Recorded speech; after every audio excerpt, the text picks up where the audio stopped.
Tere! Mina olen õpetaja Rutt ja loen teile Hasso Krulli raamatut Laps ja kuu. Oli õhtu. Puudelehed tumenesid, linnud ei laulnud enam, päikene loojus lääne taevas. Issi ja emme asutasid magama minema. Voodid tehti üles, kardinad tõmmati ette, vannitoas pesti hambaid. Magama pidi minema ka väike laps, kes ikka veel põrandal mängis. Tule nüüd, ütles emme. Homme peab varakult tõusma, me läheme lasteaeda. Aga laps ei tahtnud. Ta ei tahtnud magada, ta ei tahtnud hambaid pesta, ta ei tahtnud lasteaeda minna. Lõpuks oli laps siiski voodis ja teki all. Emme, siin on liiga pime, kurtis ta. Hea küll, teeme natuke valgemaks, ütles emme ja tõmbas kardina eest. Laps vähkres. Tal ei tulnud üldse und. Kas ma panen sulle teki peale, küsis Issi. Ei, mul on palav, vastas laps. Seepeale tegi Issi akna lahti, sest ka temal oli palav. Aknast tuli jahedat ööõhku. Üleval taevas kumendas kuu. Nüüd on mõnusam, eks, ütles Issi, keeras teise külje ja juba ta magaski. Head ööd, ütles emme ja tegi lapsele põsemusi. Emme pani unetropid kõrva ja varsti magas ka tema. Aga lapsel ei tulnud ikka und. Ta siples, keeras tekikrussi, ajas käed-jalad laiali, heitis põiki üle voodi, viskas jalad padja peale. Und ei tulnud. Laps vaatas lakke. Laes polnud mitte midagi näha. Lamp oli ainult ähmane laik. Laps vaatas aknasse. Sealt tuli öölõhna. Kuskilt sõitis mööda üks auto. Aknas paistis sisse mahedat kuuvalgust. Kõik asjad toas olid imelikku värvi. Laps tõusis istukile. Pimedat ta kartis, aga praegu ei olnud toas üldse pime. Laps ronis tasakesi voodist välja ja tippis kikivarvul akna juurde. Väljas oli ikka pime. Aga kuu oli justkui suuremaks läinud. Ta helendas katuste kohal nii, et tänavalaternad paistsid nõrgad ja kahvatud. Laps vaatas otse üles, otse kuu poole. Talle tulid meelde ühed sõnad, mida vanaisa oli talle õpetanud. Aga vanaisa ei olnud öelnud, mida need tähendavad, vaid ainult muheles. Laps võttis julguse rindu ja pomises õige tasakesi. Tere, tere, vanakere! Äkki tundus talle, et oleks kuu taevas liigutanud. Laps ehmatas veidi, aga vaatas ikka üksisilmi kuud. Kuu oli korraga justkui teist nägu. See oli tõsine ja ometi natuke kaval, nagu oleks tal midagi mõttes. Siis läks kuu veelgi suuremaks. Äkki sai laps aru, et kuu tuleb lähemale. Kuu muudkui lähemale tuli ja lähemale, kuni oli päris ligi, kohe puudelatvade kohalt. Laps ei julgenud end liigutada, ta aina vaatas kuud. Siis tuli kuu veel ligemale ja oli õue peal otse akna taga. Kuu vaatas lapsele otsa. Tere, tere! Miks ei tere? Ütles ta naljaka häälega, mis nagu paitas kõrva. Aga ma pole üldse vana. Vaata, kui ümmargune ma olen. Kuu keeras ennast. Ta oli tõesti üleni ümmargune. Ilus täiuslik kera. Keerutades kahises miski, nagu oleks kuulanud helendav rüü. Aga laps ei näinud seda, ainult kuulis. Siis vaatas kuu jälle lapsele otsa. Kas sa rohkem sõnu ei teagi, ütles ta mahedalt. Lapsele tundus, nagu oleks kuu natuke naernud, kuigi sellist naeru polnud ta kunagi kuulnud. Kas sa ei karda?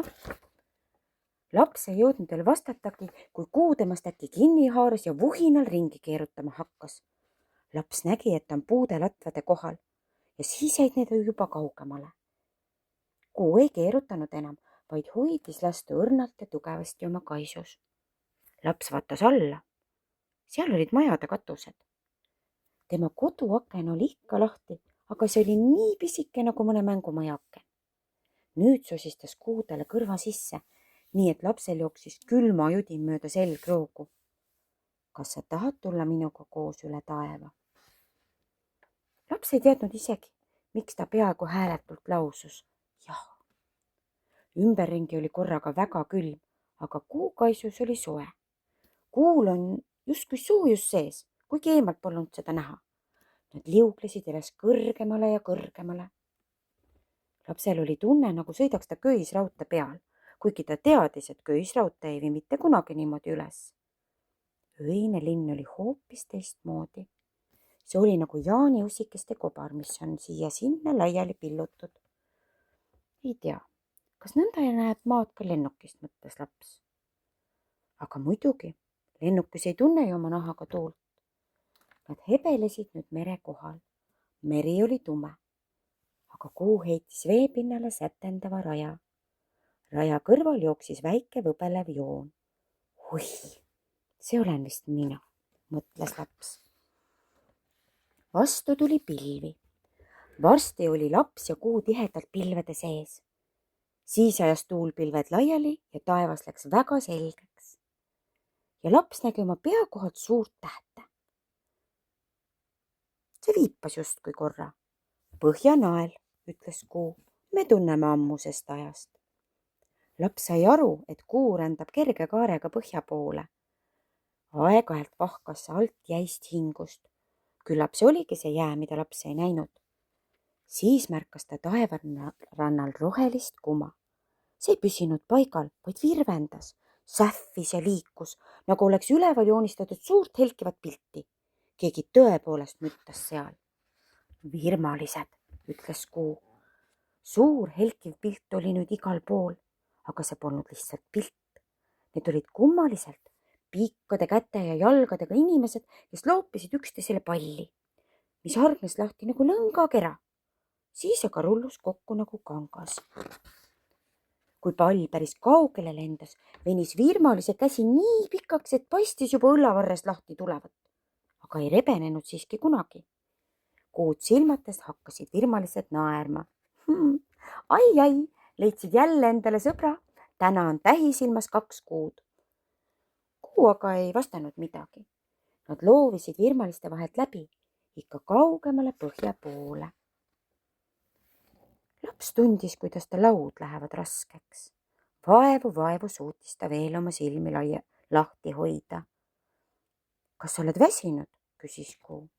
Jah, vastas laps. Ma tahaksin nüüd koju teki alla. Täna me veel sinna ei jõua, ütles kuu. Aga ma võin sulle teha päris pehme aseme. Laps kuulis kahinat ja müdinat. Kuu oleks justkui midagi sättinud ja saputanud. Siis pandi laps tasakesi asemele, mis oli nii pehme, nagu oleks ta hõljunud võilille ebemete kohal. Magus uni valgus meelde, sõrmedesse ja varvastesse. Laps magas. Hommikul avastasid issi ja emme, et last ei olnudki voodis. Nad olid väga kohkunud. Kutsume politsei, ütles emme. Ehk oskavad nad midagi öelda. Politsei tuli kiiresti. Miks teil aken lahti on, küsis politseinik. Kas aken oli öösel lahti? Jah, seletas issi. Ma tegin akna lahti, sest toas oli liiga palav. Politseinikud uurisid lapse voodit ja lahtist akent. Aknaraamil oli üks õhuke helendav triip. Nii, ütles üks politseinik. Laps vähkles voodis ja tal ei tulnud und. Ta läks akna juurde kuud vaatama, ütles teine. Meil on üks spetsialist, kes oskab sellist asja lahendada, aga te peate ka akna täna ööseks kindlasti lahti jätma. Kui tuli õhtu, jätsid emme issi akna lahti. Nad rääkisid ja neil ei tulnud kaua und, aga lõpuks jäid nad siiski magama. Nad ei märganud, et vastasmaja katuseharjal istub nõid, kes vaatab ainiti kuhugi põhja poole. Pilved hajusid ja taevas läks selgeks. Katuste kohale ilmus kuu.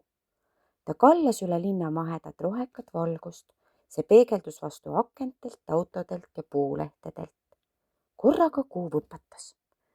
Ta oli märganud nõida, kes istus kaksiretsi katuseharjal ja vaatas ainiti põhja poole.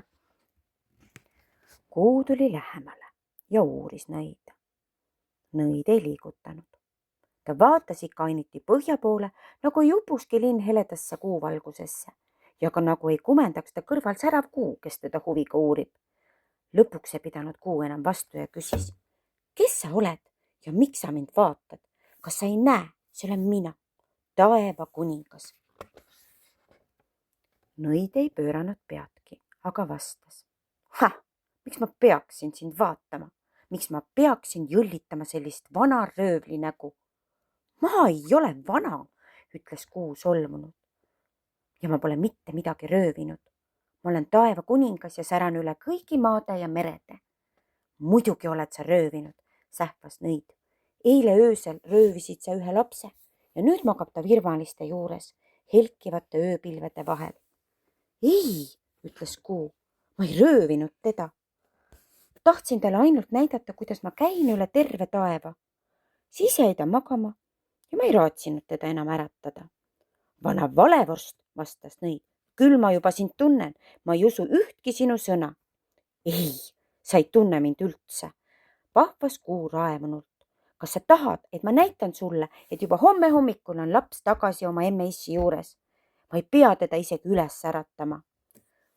Ei, mina usu enne midagi, kui seda oma silmaga näen, ütles nõid külmalt. Rohkem nad Kuuga ei rääkinud. Kuu oli nii vihane, et ta tõmbus punakaks kollaseks nagu apelsin. Aken oli ikka lahti. Kui juba hahetama hakkas, võttis Kuu kähku lapse, mähkis taevatekkidest lahti ja asetas ta siis tasakesi oma voodisse. Laps magas sügavasti. Hommikul ärkasid vanemad ja vaatasid kohe lapse voodi poole. Laps magas rahulikult. Tema ümber heljus kerge kuma, mis meenutas varahommikust õrna valgust. Oih, hüüdis emme, kas sinuga on kõik korras? Nüüd tegi laps silmad lahti. Kus sa eile kogu päeva olid, küsis issi, aga laps ei mäletanud midagi. Tõusis üles ja hõõrus silmi. Nad läksid kööki. Emme tegi talle smuutit ja andis taldrikutäie putru, kus oli moosinägu. Laps vaatas kumendavat moosinägu. Ja äkki tuli talle midagi meelde, midagi kauget ja natukene kohutavat. Miski tõmbas teda enda poole ja laskis selle lahti. Laps vaatas moosinägu.